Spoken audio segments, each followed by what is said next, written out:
He's very husband material. He's a provider, really makes sure that I eat properly, really takes care of me. Umani ng matinding reaksyon mula sa netizens ang pag-amin ni Sue Ramirez tungkol sa kanyang kasalukuyang boyfriend na si Dominic Roque. Matapos niyang ilarawan ito bilang a provider, he makes sure I eat properly. At higit sa lahat, very husband material. Para kay Sue, malinaw ang kanyang paghanga at pagpapahalaga sa paraan ng pag-aalaga at pagiging maalalahanin ni Dominic, mga katangiang aniyay bihira at mahalaga sa isang pangmatagalang relasyon. Gayunpaman, hindi lahat ng netizens ay agad naniwala sa pahayag ng aktres.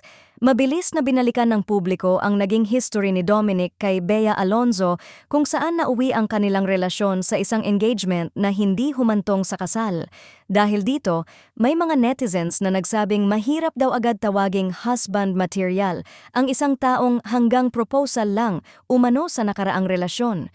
Para sa ilan, ang kasal pa rin daw ang sukatan ng pagiging handa sa panghabambuhay na commitment. Sa comment sections, hati ang opinyon ng publiko. May mga nagsasabing unfair raw na ikulong si Dominic sa kanyang nakaraan, lalo't hindi naman alam ng publiko ang buong detalye kung bakit hindi natuloy ang kasal nila ni Bea.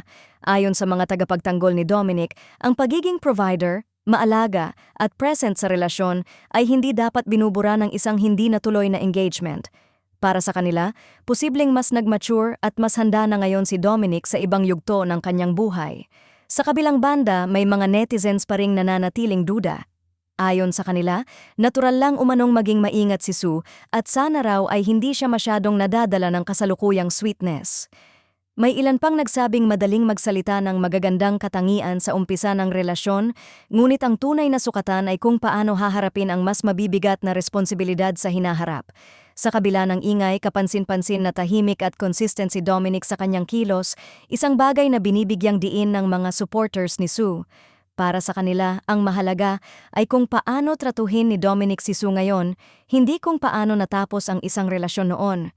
Iba-iba raw ang dynamics ng bawat relasyon at hindi automatikong mauulit ang nakaraan.